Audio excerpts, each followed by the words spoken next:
baby's home.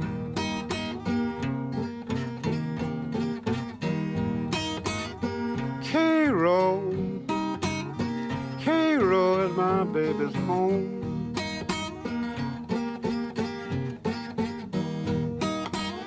One bad Cairo night won't be long.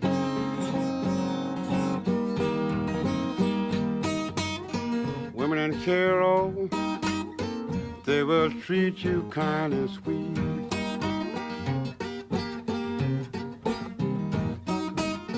Women in Cairo, they will treat you kind and sweet.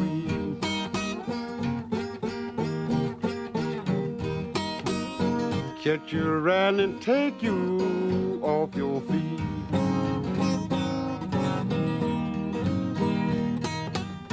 Shoot you and knock you, teach you and cut you too.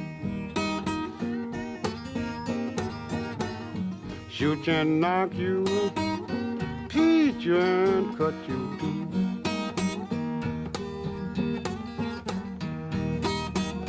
They get through the graveyard, then for you.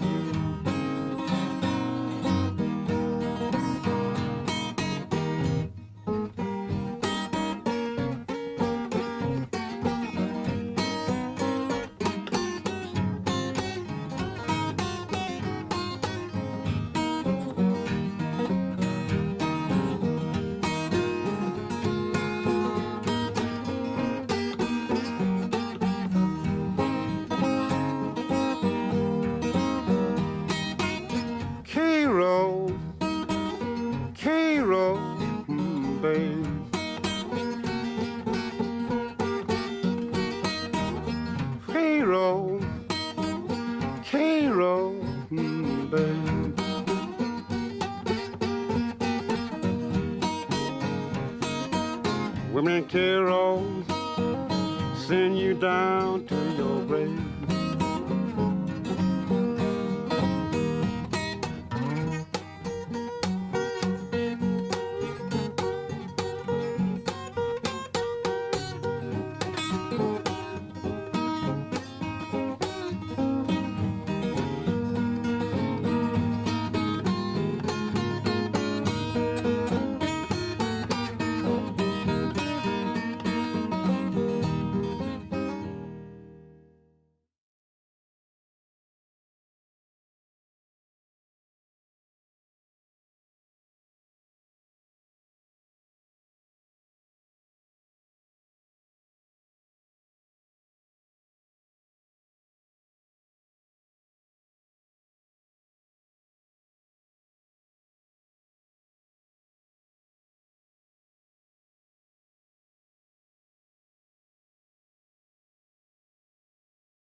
Hello my friends, sorry for the little delay. I usually start after this wonderful solo, but today I needed to retune my little Razophonic guitar a little bit longer. Alright, hope everything is fine with you guys. I'm all ready for your questions and I've got some of them in advance, which is great. Happy Blue Monday, slow cooking popcorn, good.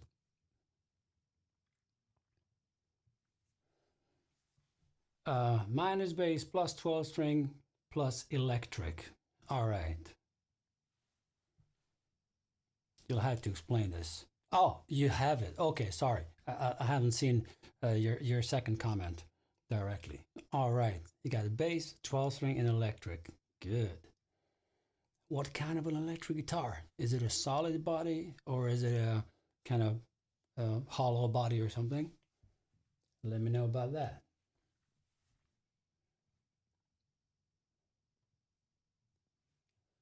I'm looking forward to go to the next one here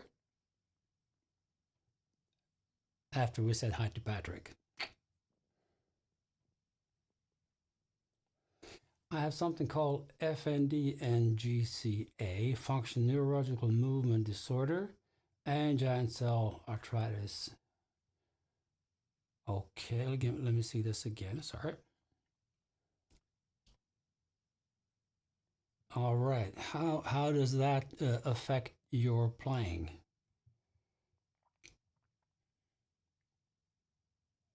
Is this the answer to my question? You stick to the keyboard and computer? Okay.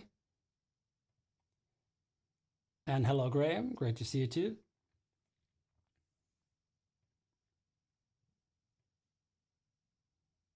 All right, I'm trying to make some order on these comments here in the chat to start with.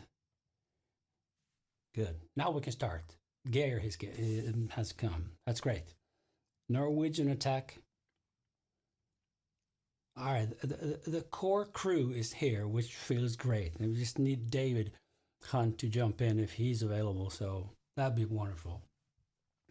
Okay, so today is a session called Ask Me Anything, right?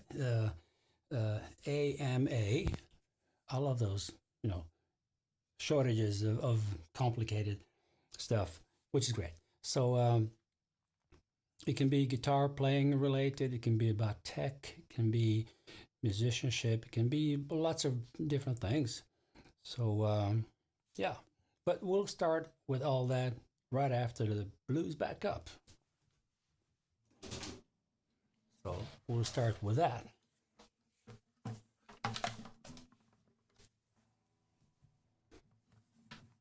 As usual, let me know please if everything is okay with the audio.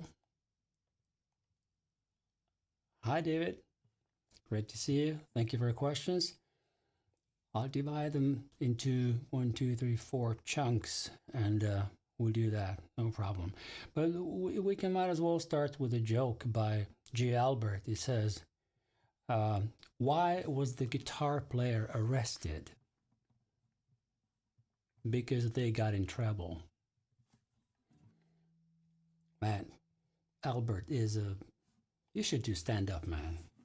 Maybe you do it in your church or in your surroundings.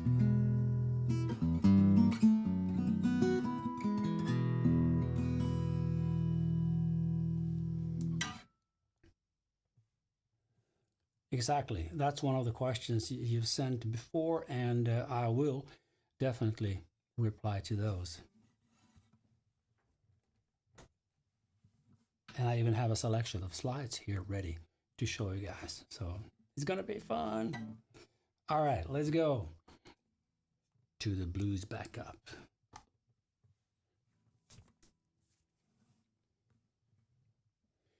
Standard tuning, key of E.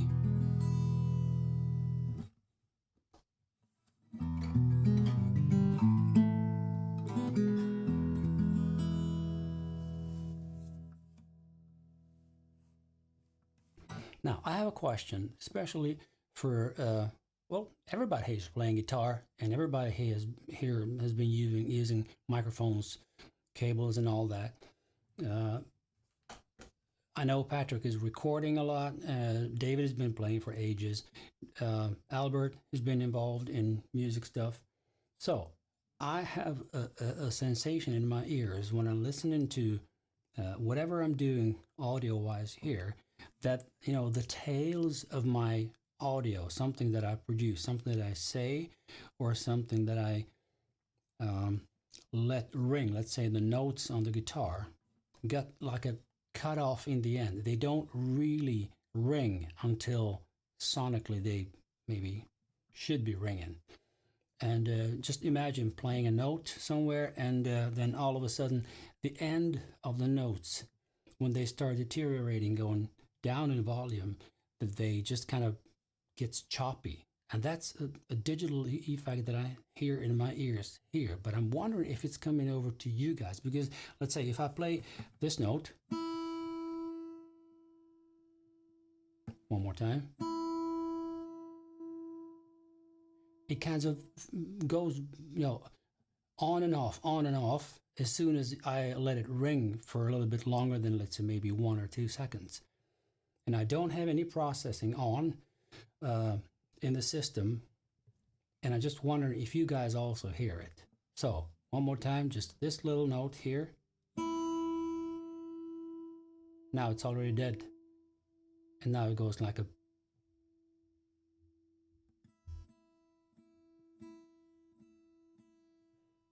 If I pick it very, very lightly, it almost feels like it's waiting for me to pick it harder to get out of the silence, so to say. If I play it very softly, I don't even hear it through the microphone, but I should. So let me try to do something else here.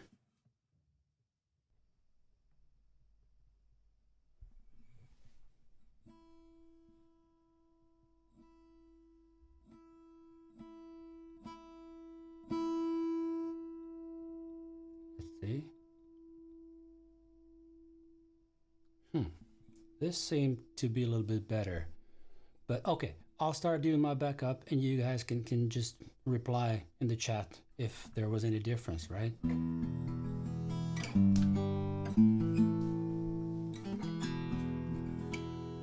Standard tuning, blues in blues in E.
I have noticed something here in my earphones that some of the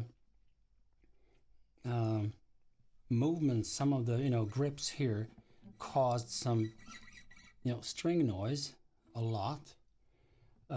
So if I enable the processing on the guitar microphones, then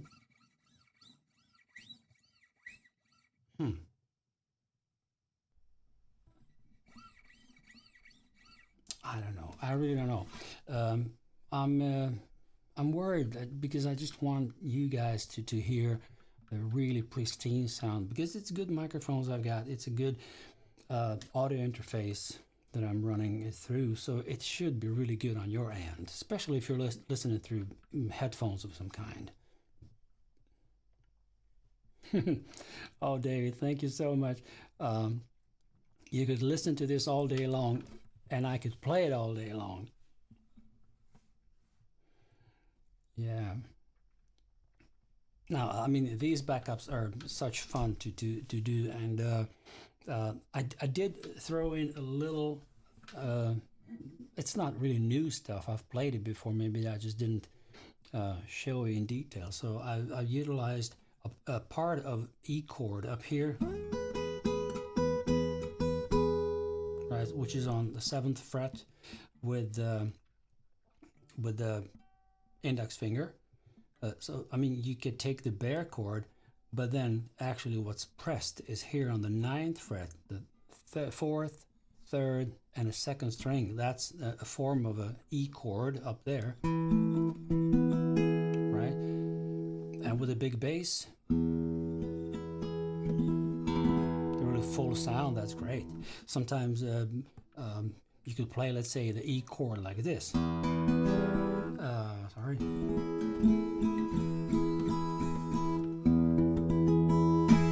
Of open strings ringing, which is great, and then you only press actually the 9th fret of the 2nd string and the 3rd, and then the 5th string up there, and then this D string is kind of muted,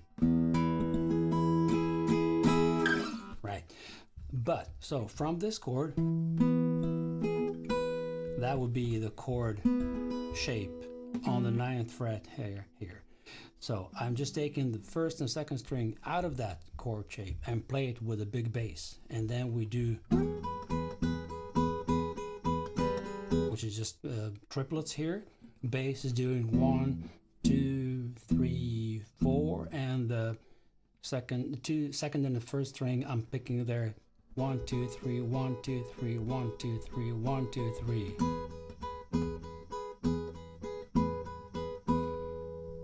So if we just give it more life, it would be like a.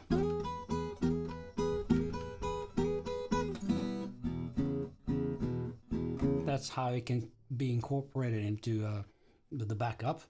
So we kind of replace one of these shuffle licks on the basses with.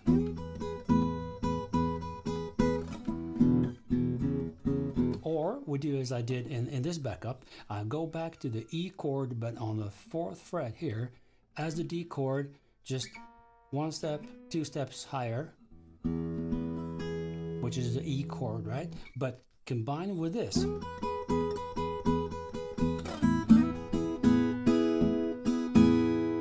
right? It's a totally different kind of register of sounds compared to.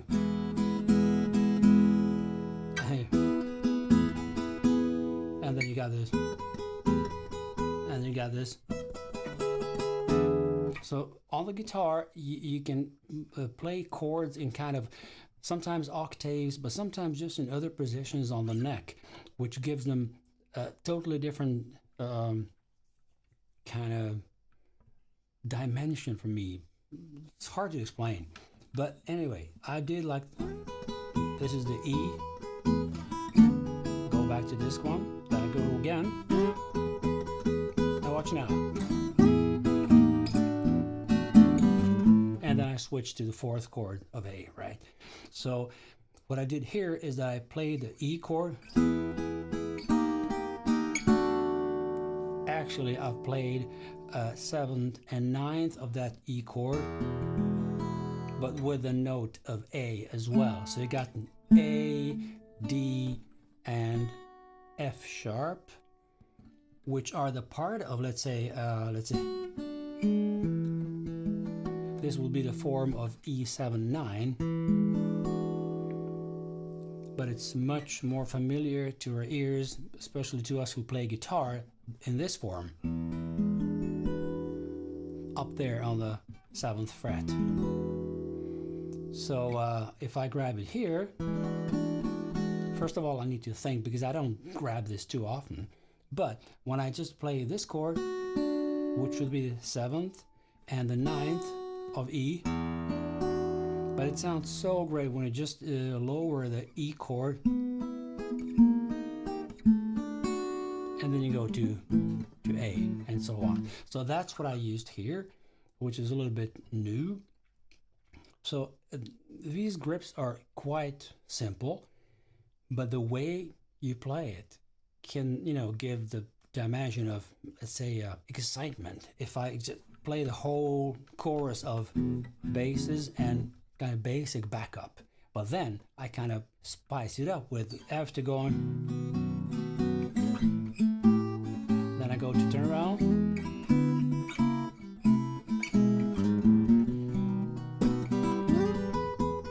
you see, this wakes you up directly, because whoa, what's happening now? So you just go,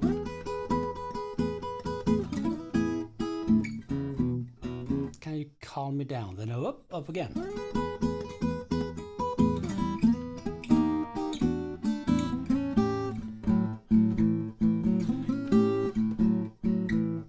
That's what I like, combining the regular backup and then maybe just a chord shape here and there. And it doesn't matter if I'm accompanying somebody else who's maybe playing a solo.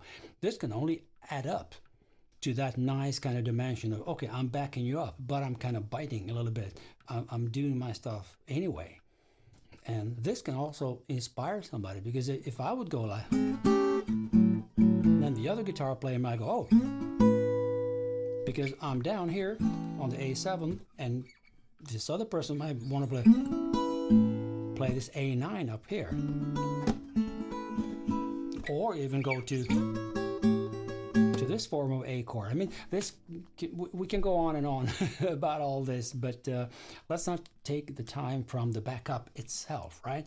So I'll take my little Razophonic guitar and I'll play you one more backup in G. So it's going to be an open tuning on my guitar on my end, but you can play it in the grip of G, and you can also play it in a standard tuning with the capo on the 3rd fret, and then the E form, E shape. So let's just see how well tuned I am.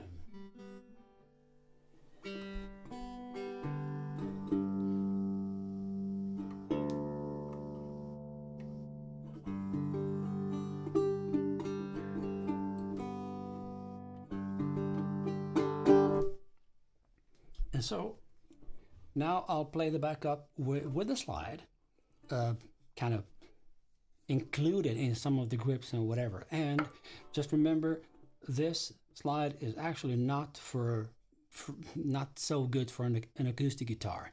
It's more suited for an electric guitar, but this is going to be a good introduction to what I'm going to talk about a little later on, to how to choose a slide, how to start, and all that good stuff. So let's go.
right.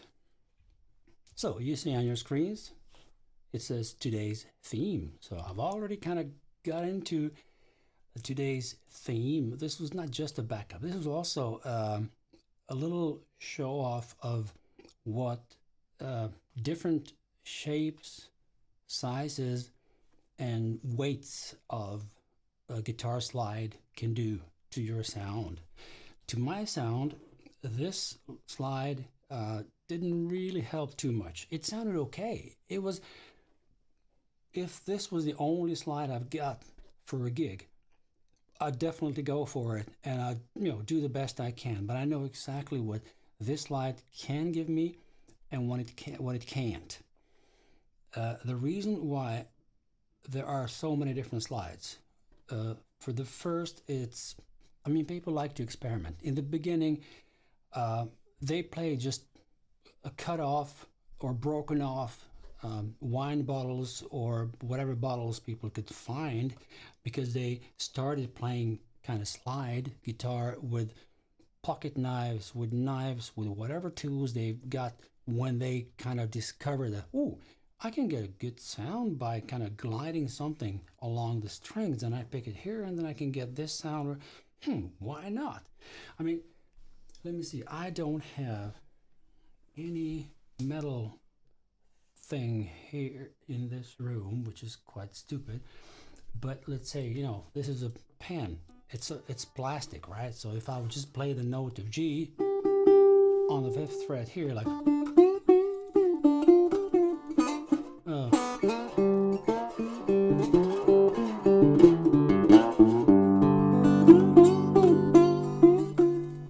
see, you can't vibrate. You can just produce a note and that's it. You cannot really give it life, especially not plastic. Metal would give it a little bit more of, excitement and all that. But basically, today, slides are made out of glass, out of plexiglass.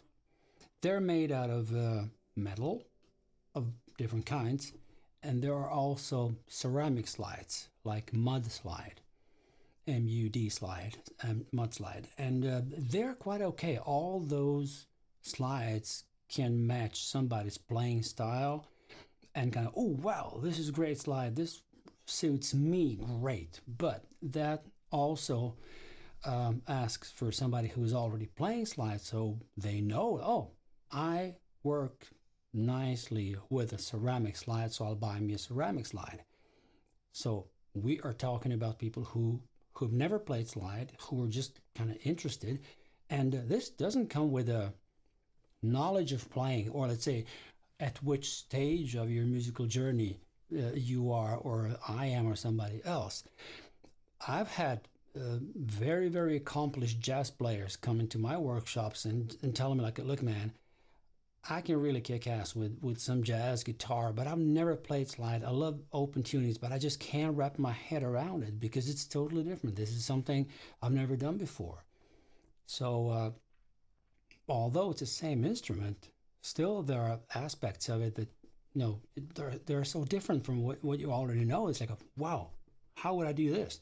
And it's the same when people are switching from playing the strumming techniques on the guitar, playing big chords and all that, and all of a sudden they want to learn how to fingerpick, and then the whole thing of this fingerpicking pattern becomes like, whoa, this is totally difficult. I'll never be able to play that, and it's just a matter of practicing, especially a little practicing in the beginning, just to grab the main rhythmical patterns, and then it's a matter of, how did you, how to do it. Oh, I see a question from Albert. And it's a really, really good one, because when in my career did I grow up and transition to start using the slide? Well, my inspiration was, I listened to, I think actually it was first Ry Cooder that I saw playing slide, and at the same time somewhere Eric Clapton. And that was exactly when I was about to move to more blues playing than I used to do before. I was like 19, and I haven't played any blues really. I was playing acoustic stuff like Simon & Garfunkel, Bob Dylan, Neil Young. We were doing some singer-songwriter stuff with the current band I had then. But then when I started getting interested in blues, the first records I've heard were by John Lee Hooker, then Bo Carter, Sonny Terry, Brown and McGee, and there was no slide in those. If I remember well, don't kill me anybody who can maybe prove that Bo Carter played some slide. I'm sorry, I can't remember.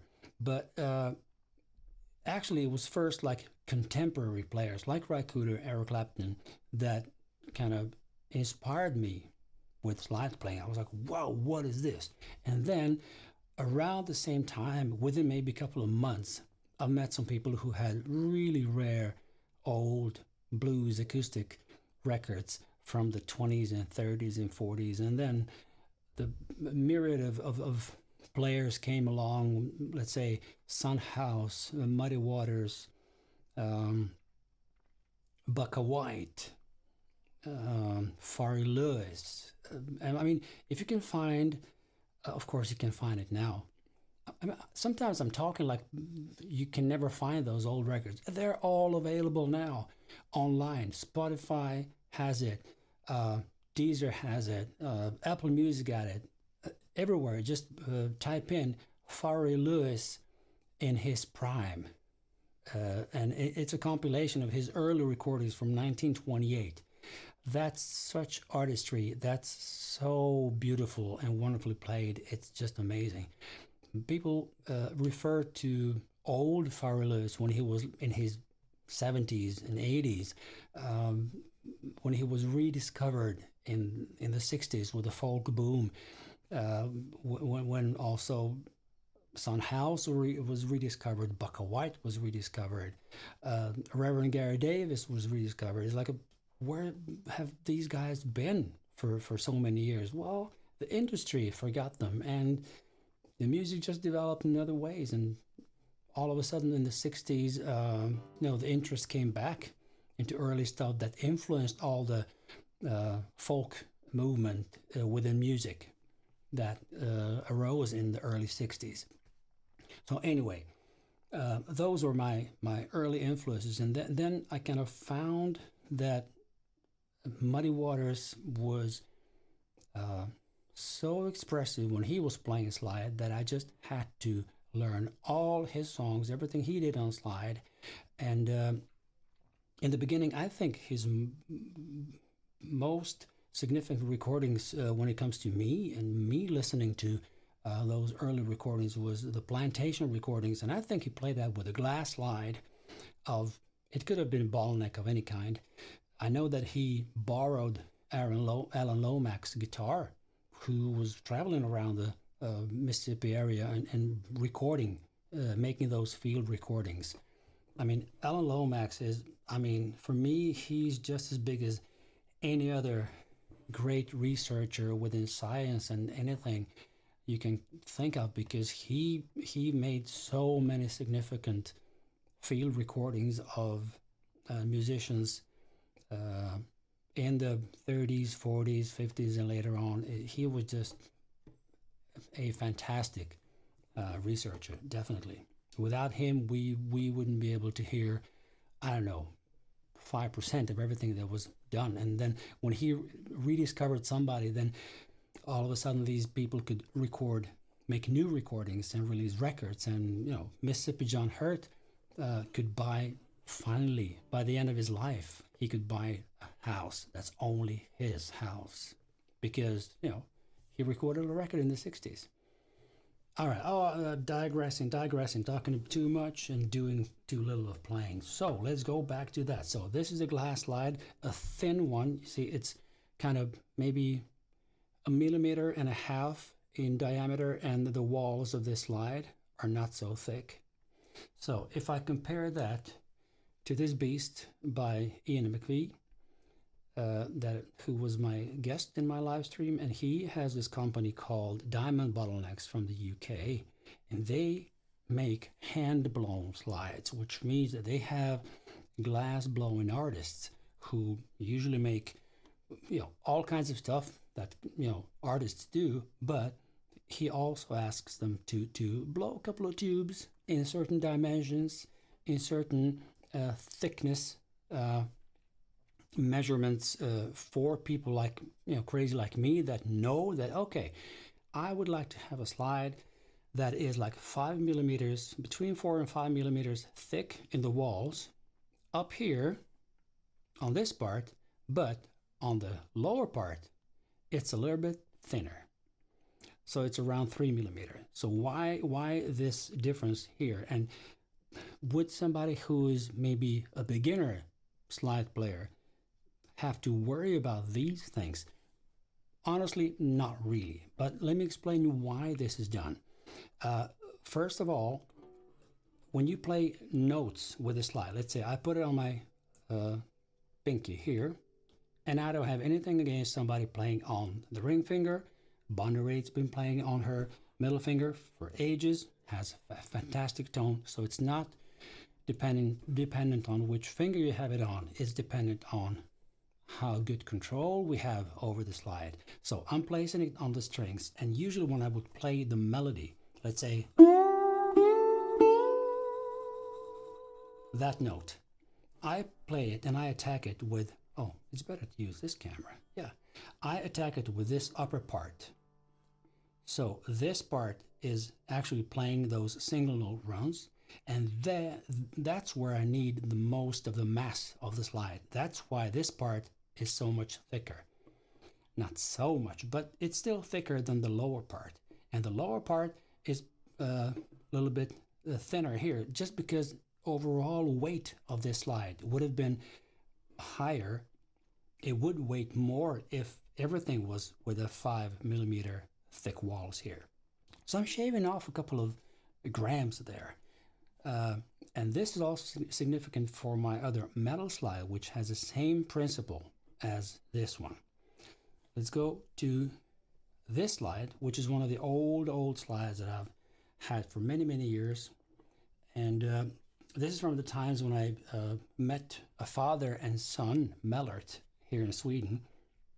I'm sorry I forgot their names, but Mellert is the name, the surname of the family, and they started they tried to get into the business of making slides. But I mean, Sweden, Scandinavian market, I mean, 8 million people then, 25 years ago.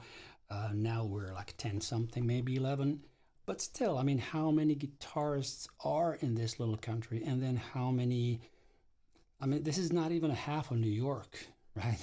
So how many people are playing acoustic guitar, and how many people are actually playing blues? And then out of those, how many people are playing slide? So it's such a niched, area of music that it's, sometimes ridiculous. But still, there are slide players in Sweden, of course. We are around 10 people, traveling around and playing and exchanging some nice licks when we get together. So Mellert's started making some slides, and this is the brass slide, which is equally thick on the upper part and on the lower side.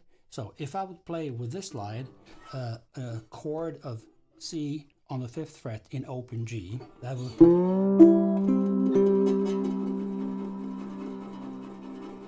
you see, it's metal on metal. So you get these string buzzes like a,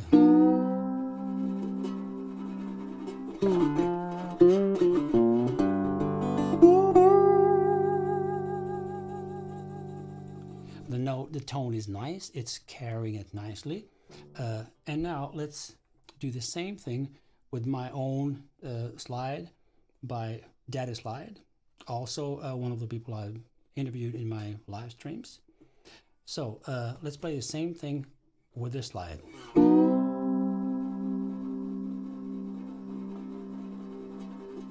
The difference is that this is quieter. It's more and better polished, and this is German silver brass, or German silver brass. No, it's either silver or brass. I think it's German silver. So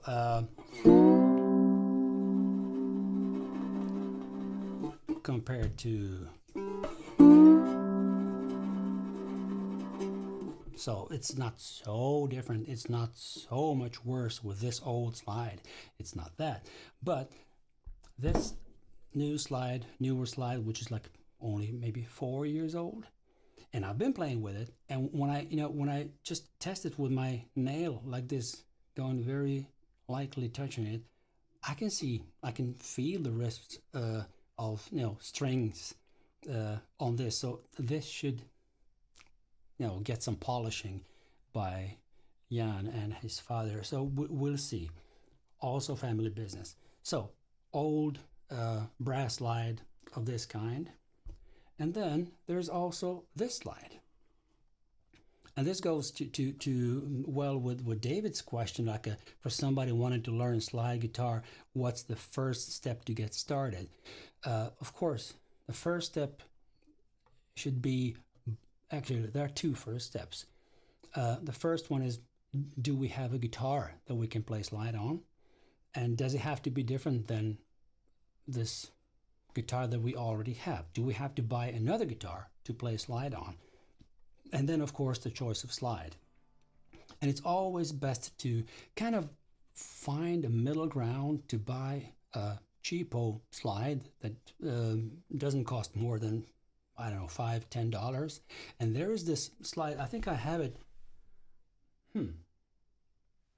Give me a sec.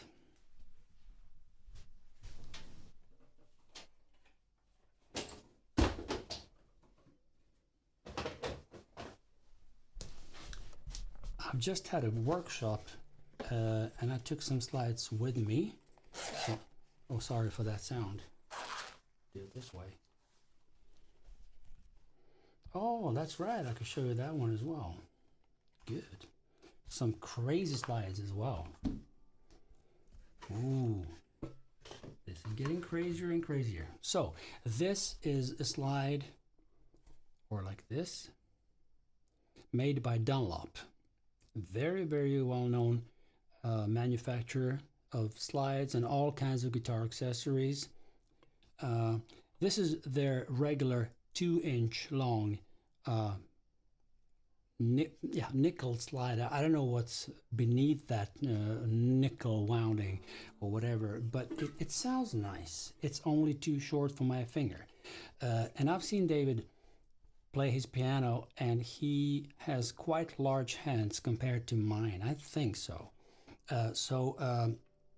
I think you should go to a store, to the music shop in your area, and just try out different kinds of slides. Don't buy any of those very thin metal slides, because those are in every shop on the first shelf when you go to buy strings or accessories. There are some slides, and usually they're thin as a needle, I don't know, and they won't give you any good tone. So just please don't buy that.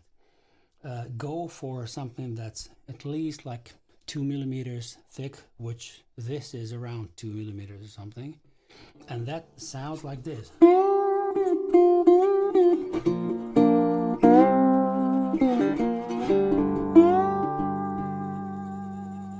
This is wonderfully polished. It's a really nice slide. It's too short for me, so I never use it. So it's like almost like new. And there's this kind of slide, which is also a diamond bottleneck, totally crazy. It's closed up here on this part, and then you put this on your finger. And why is this? Well, actually, you're only getting more mass to it, and it will carry the notes longer, like a.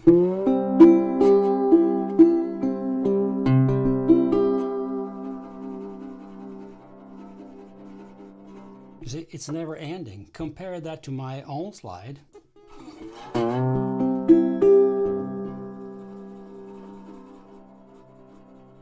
It's going away here somewhere. So this part of the slide that's adding this extra mass and material is also projecting the sound, and it will give you even more volume. So I'm actually using this slide occasionally when I play lap steel or a lap style. Sometimes I can just put this guitar on my knee and just go from up above and use this as a kind of slide bar, like a.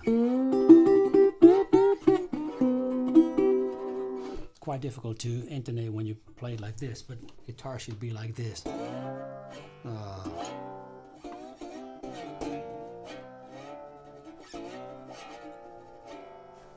So this is a versatile thing, really nice.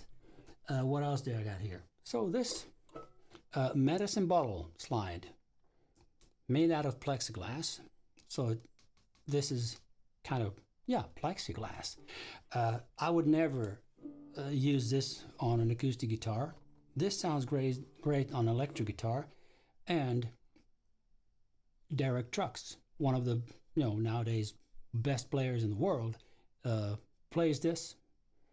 I think it's exclusively on his finger that he uses this medicine bottle slide.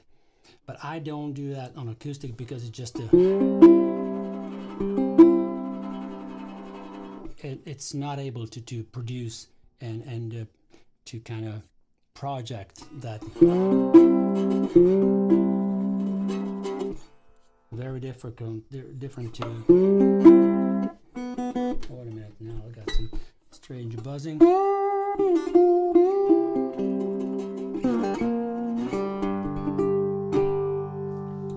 Before I go on, I have something more to tell you.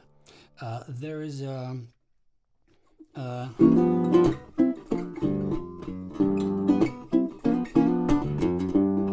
thing I've played just as a backup. Just remove these slides because everything is in the way for the camera. Sorry about that. So when I try to incorporate some slide playing in that with this thin slide, right? So I can.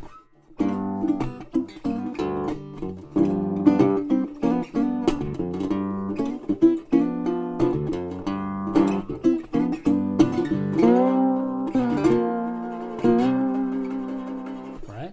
Let me play the same lick with this slide.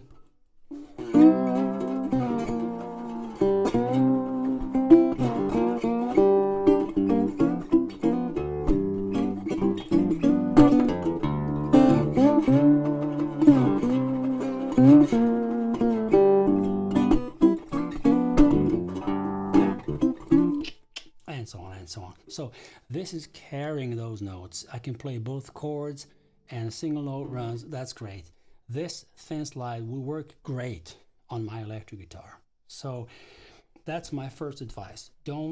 If you're planning to play this on an electric guitar, to learn to play slide on an old beaten up electric guitar you have somewhere, that's great. You can just use any of those thin slides, even those that I didn't recommend, those chromed Dunlop with very thin walls would do in that case. But if you play an acoustic guitar and if you want to kind of grace it with a nice slide and all that, there are also other things you need to do.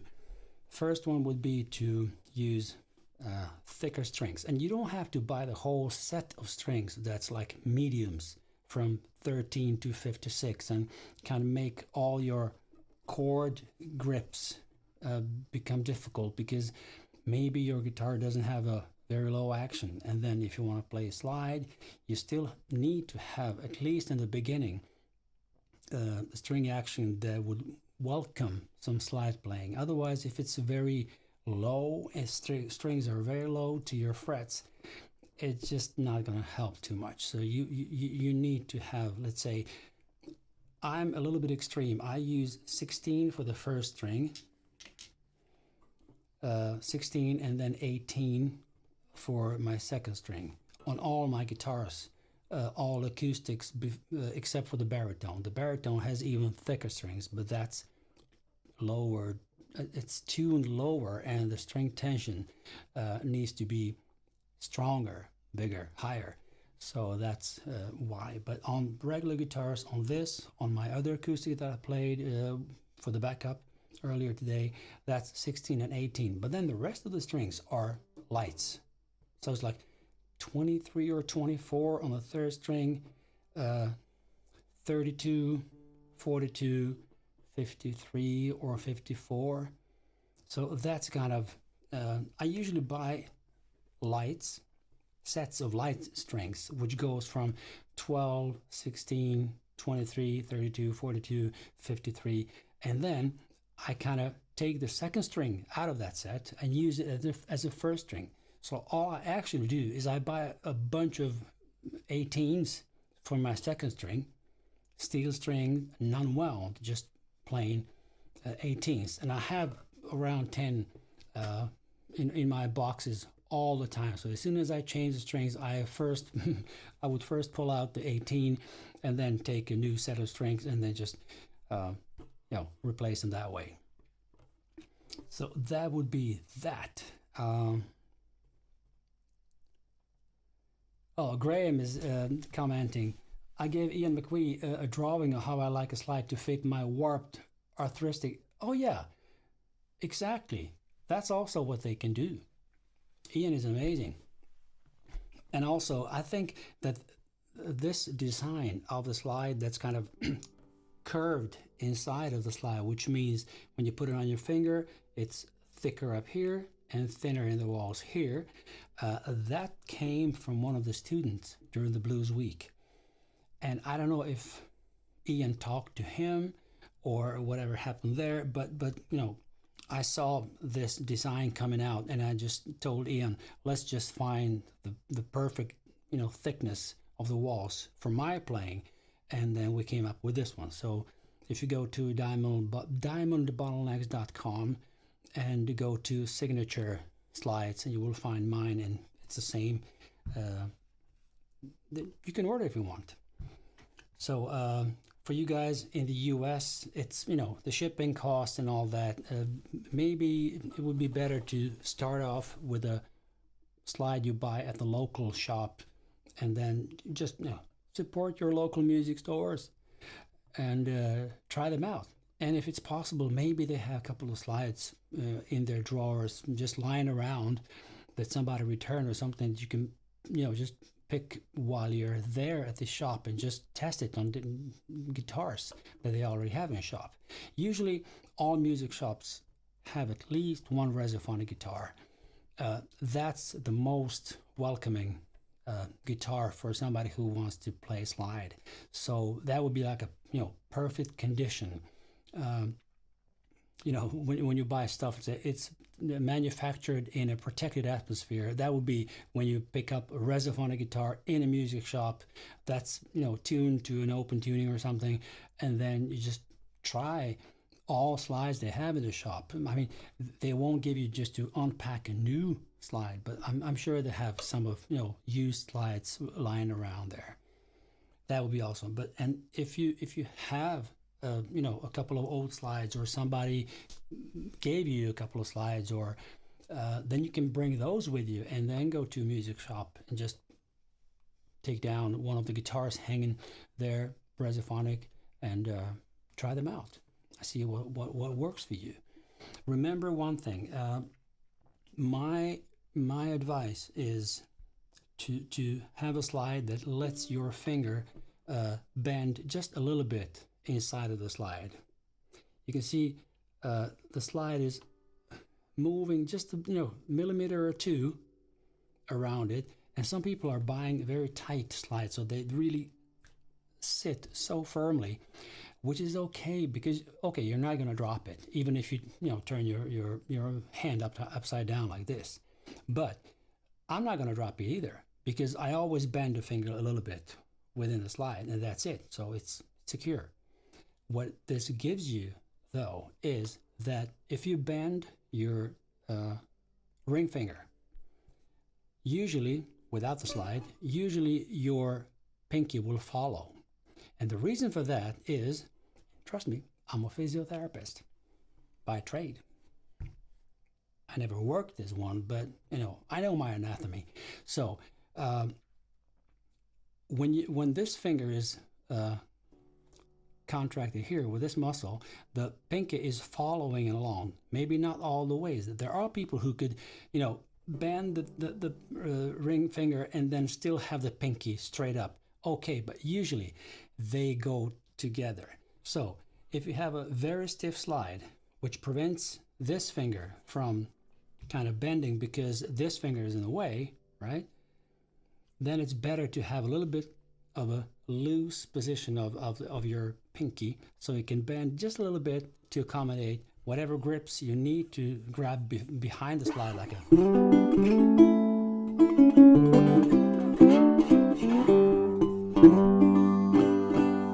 Right, with a very tight slide, I don't know, I'd have some troubles with playing like that. I'm not sure it would work. So that's my general advice. Buy a slide that's quite comfortable and it's easy to remove, right? So I think all of my slides are like that. This one is even, this is a bit tighter than the rest of them, but basically none of my slides are very, very tight on my finger. No, I can always bend a little, so that's it. And now to this little baby. What is this? This is actually a slide, a kind of slide that Muddy Waters used when he was playing electric guitar, when he kind of stopped playing solo as a solo musician, right? He always had a backup band from, let's say, 60s and on. I'm sure he made a transition to use this kind of slide to have on his pinky when he kind of had two guitar players with him who also, of course, needed to play solos in all the songs they were playing with the band. And then Muddy had his guitar to, you know, to fill in, to do some intro runs, to do some nice kind of, you know, spicy stuff behind the band, just making everything even more groovy and all that. But he didn't run the show as he did in the 50s or 40s, definitely in the 40s when he played all by himself. So that's where he needed a larger slide, a real slide, a bottleneck that he could maybe play some more complicated runs and all that. But in the 70s, and there are several recordings on YouTube, you can see videos where he's using this kind of slide. And let me try to emulate that. I'm not sure I'll be able.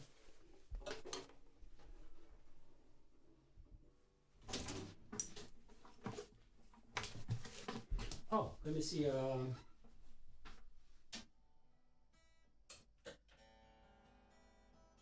No, we'll do it with this one. So the significant Muddy Waters intro and bass of his solo later on during the song would be, let's say, this song in E, in the key of E right now. Me playing on this guitar, whatever, but he played electric guitar, so sometimes he would just capo whatever key was needed. So he would maybe put the capo on the 3rd fret, playing G, and then he would just go all up the neck and play these squeaky high notes where the intro sounds like this.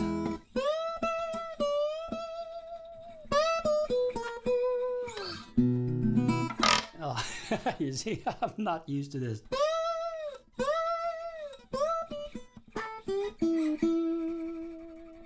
Right? And the reason he needed this, or he didn't need any other slide than this short one, because he played single notes. He didn't play chords at all. You can listen to his recordings from 70s and on. He didn't play a single chord with the slide. He always played single note runs. And for that, this is enough. So somehow, for some reason, he just got used to that, and that's how he did it. I would play, especially in my workshops, when I try to show people how Muddy was playing these special intros, I would just use my big slide, and I'm used to do that. Like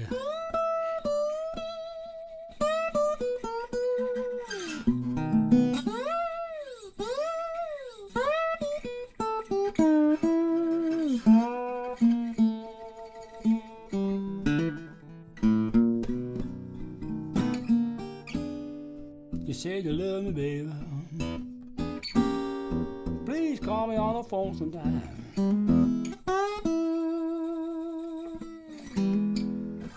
And so on and so on. So it's those melodies were played with this little slide. So there are so many different slide shapes, materials they were made of, but I would just go for either a glass slide or a metal slide. Ceramic slides are fine, they're cool. It's a cool new invention, and I have nothing against it. It's just that it doesn't suit my style, because I don't think they're carrying your notes as good as slide made out of glass or metal. And for my playing style, I love long sustained notes that I play with my slide. Some people are playing quite percussively, maybe playing short chord shapes and stuff. And for that, you know, ceramic slide could be a magical thing. I don't know. All right, I'm a little behind. Georgie, hi, our Georgian friend. All right, good to see you, buddy. Oh, this is a... Now, I can't say my musical brother or son from Serbia anymore. He's now in the States. He's in New York. Welcome to New York, Power Jimmy. So, strings. Graham's strings are 15 to 56 for acoustic and arch tops, and 1659 for lap dobro. Yeah, lap dobro 1659. That's a great gauge. Great. 15 to 56 for acoustics is okay if we'd play. Well, I don't know. Jesus, it's like, you know, everybody's hands are different. I kind of found a middle ground when I just replaced the first two strings and keep the rest of the strings from the light set. But I mean, I'm sure it worked great for Graham. David asked, can you use lighter strings like nines, or do you recommend higher gauge strings? Yeah, I mentioned lights, and nines are definitely not suitable for slide. Even if you would raise the action on your oh, sorry, I'm sorry. First, sorry dear guitar, and then sorry your ears. So anyway, the string height begins from the saddle here and is here on the nut as well. So when you think of, okay, how high should the strings be? If we forget about inches, because I'm not so good at that, we talk centimeters. For this guitar, I have it a little bit lower than 3 millimeters on the 12th fret, above the 12th fret, and a little bit over 2 millimeters on the bass side. And the other way to let's say check if your neck is straight or a little bit bowed, it should be a little bit bowed, which means bowed like this, slightly. And the best way to measure that is that you place your index on the first string up here. Maybe I can show you here, right? So, and then I would press on the 12th fret with my thumb, and then I would check what's happening above the 5th fret. So there should be just a little space in between the string and the fret, right? If there's a gap, then the neck is too bowed. If the strings are touching the fret when you're pressing here, then the neck is too straight. And the reason why that's not good if the neck is too straight is because you will get some buzzing when you play a bit harder on the notes. Let's say on the... Let me try to produce the buzz. If I just play very hard, something like that. But basically, this guitar is really well set up, so I don't get any buzz there, and still I have a very even string height all along the neck. So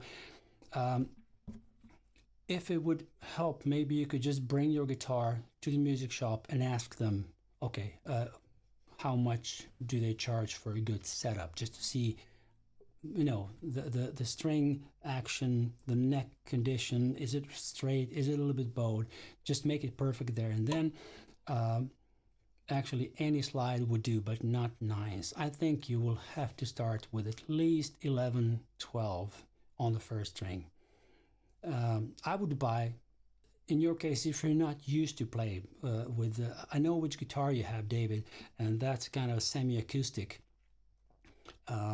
guitar, and I don't think that guitar would like the 9s or something like that, try with a set of lights, 12 and then to 53 or something, and just go from there. Tune it up to a standard tuning, and then just fool around and try to make some melody out of oh, when the saints go marching in.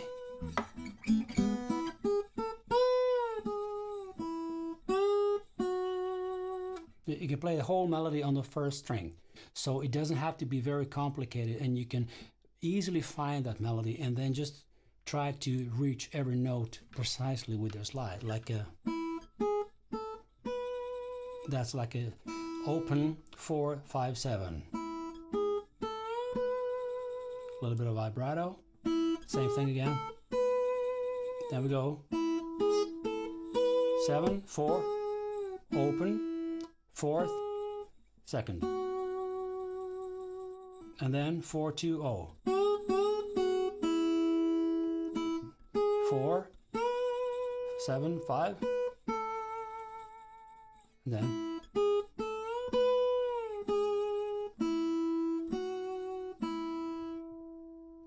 this would be something kind of interesting and fun to play for any slide beginner, because this melody is very familiar, especially for you guys who've been playing gospel all your life and all that. So it's like, yeah, let's find another melody maybe that's quite familiar and just go from there.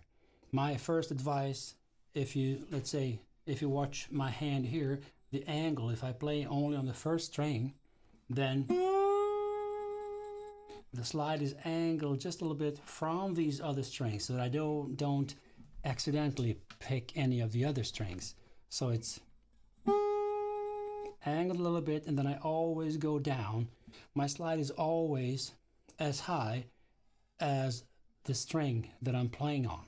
So if I would play, let's say, 3 strings on the 5th fret here and up to the 4th string, right, I would not go with the slide to the 5th string or to the 6th. So my kind of measure is always, okay, if I play the first string rounds, I'll play very low with the slide. As soon as I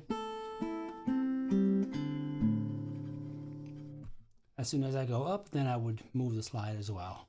And then I try to do this fretting behind the slide that I saw the question going. Darko, hi, Gary, good to see you.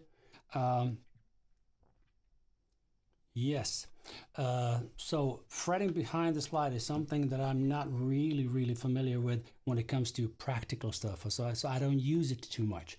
I kind of combine fretting behind the slide in conjunction of playing slide. Oh, I need to take the other guitar for that, sorry.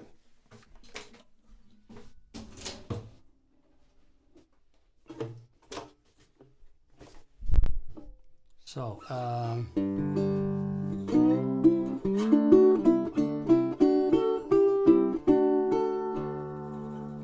I kind of go slide and then fretted notes, slide, fretted notes, and then I kind of move with my picking hand between, you know, different 2s of strings, like a,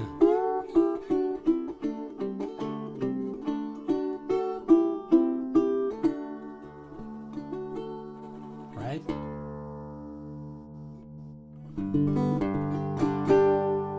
So let's say if you want to play the C chord and then do this, this is this technique that Darko was describing here. It's because I put the slide on all 5 strings here, let's say, or 4 string. But then when I press the 2nd string, which is not so obvious here, but if I move it, so if I press the string, 2nd string on the 4th fret, that will make that string is now below and behind the slide, and it's not fretted with the slide anymore. It's fretted with the finger. So it goes like, I will release it now.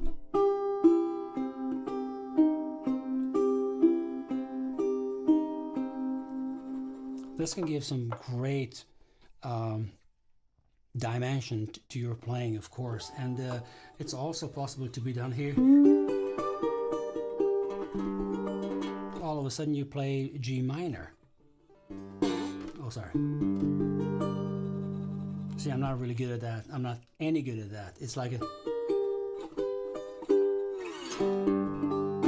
But basically this is for somebody who doesn't know what fretting behind the slide means. One of the masters of that is definitely Sonny Landreth. I think he was one who kind of made it popular, and then all these younger guys like Ariel Posen, Dylan Adams, Walter Drews, and you know, many others are doing. Definitely, yes. So, but I learned to play these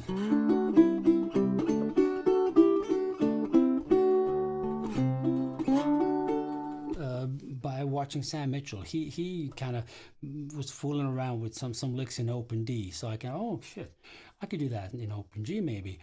So that's how all this came to life like that. And then I also have some other stuff that I use when played with the slide in open D. Yeah, I might do that in some of the upcoming live streams to show you that, kind of alternating between grips and then slided chord notes. Yeah, I could do that. Right, Fran McDowell also played with a short slide. Yes, he did. Yes, and he angled it. He angled it like this, right? Sometimes when he would play. And the reason sometimes people ask me, like, well, you ask or you tell us on the workshops, let's say, to always have the slide, you know, parallel to the frets, because that's how you get the cleanest tone and all that. But yeah, I've seen Fred McDowell. He was playing all the way like this, you know, just not really straight. Yes, but he did that when he played single string runs. So he didn't play chords. He would go like a or something, right? You can do that by angling slide any way you like. Just make sure that you're playing the note on the right fret, which is like 12th fret. You can play it like this, then maybe another angle would be even more like this. Oh, no, I'm fooling around now. But yeah, that's the main thing about that. So let me see if we way past the hour, and I respect your time, guys. So let me see if I maybe forgot something. Yes, David, exactly. Those are thick strings, 15 to 56, right? Yeah, on the acoustic. So we replied to Darko, great. So David says, so if I'm only playing solo lines with a slide, do I have to retune my guitar from standard tuning? No. There are many slide players who play mostly in standard tuning, which is great. The only thing you're losing are these, you know, big chord shapes that open tuning gives you, and you have those like a big droned bass notes while you're doing something else and grabbing the chords along the neck and all that. In a standard tuning, let's say if I'm here in E and I want to play something in E, no, sorry, I'm in G open. I'll grab that guitar in the standard tuning and I'll show you that.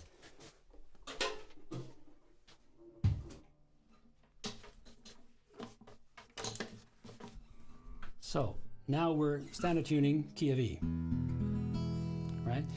The chord of E. The only way that I can grab it with the slide is up here on the 9th fret, and that gives two problems right away. The first one is that if you play the whole 7th fret with the slide, it's not E chord. The E chord is only 2nd string on the 7th, 3rd, and 4th string on the 7th fret, right? With a big bass. You can also play the bass on the 9th fret here, and then the bass is on the 7th fret. This makes it possible to play in C, of course, as well.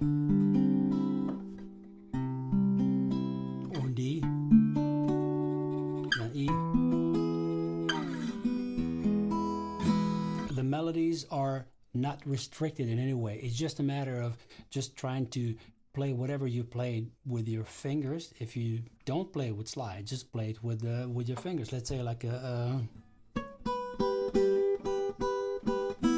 I cannot really play that with slide, so I had to make some kind of compromises, some different melodies when I play with slide and not with these strings. So the only thing you're kind of losing under quotation marks are these full rich chord shapes as you have in open tunings. But otherwise, the answer to your question is definitely you don't have to retune the guitar to start playing slide. You're maybe not going to be able to accompany yourself fully as if you would play in an open tuning. The Louisiana Red had some great shuffle slow blues like in standard tuning and playing slide. Go back moving tomorrow, go back overseas, go back home, go back overseas. So it's possible to kind of alternate between slided notes and some chords or backup played in between, but it's always either or. With open tunings, you can do that at the same time while you're playing the melody. The chord will be there anyway that you play it. So yeah, maybe I could just do a part of one of the upcoming live streams, like a difference between playing slide with open tunings and standard tuning, and explore that a little bit more. I could do that, definitely. Good. Well, guys, thanks so much for coming. It's been great. It's been a blast. Hour and, almost hour and a half of this Ask Me Anything, which I really liked. So I'm definitely going to do more of these sessions. And of course, in between the live streams, if you want to reach to me, it's either my email, homesickmac@gmail.com, or hitting me up on Twitter, homesickmac, that's all. And I'd be happy to answer any questions in the next live stream. That could be done as well. So thanks so much for coming, and I will see you guys next week. That's right. Yeah, I'm not traveling. I'm here. I'll be here. All right, see you next week. All the best. All right.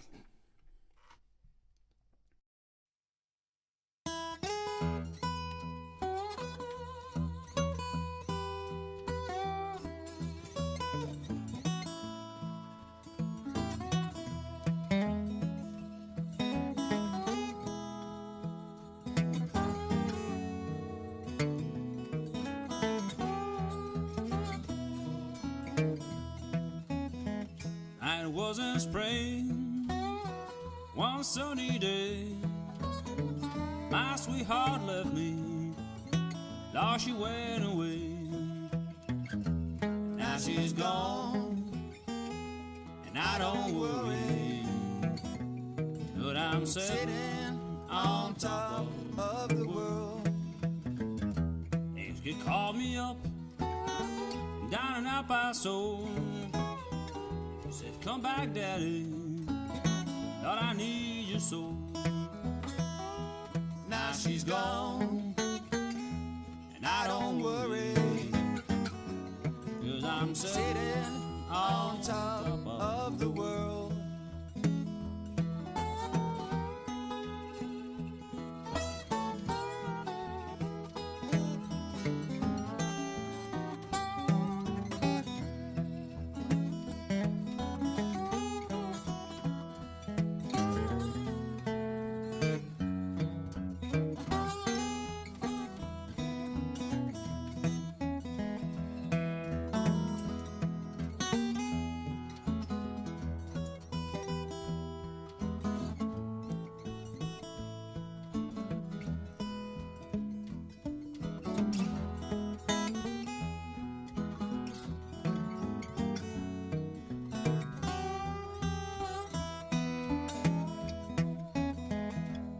like my peaches, don't you shake my tree. Get out of my orchard, let my peaches be. Now she's gone, I don't worry, but I'm sitting on top of the world.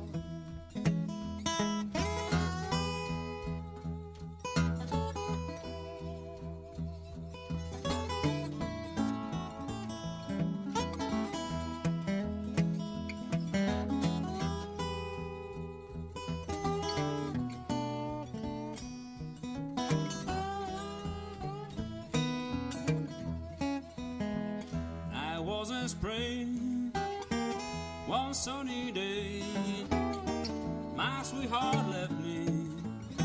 Now she went away. Now she's gone, I don't worry, but I'm sitting on top of the world. Now she's gone,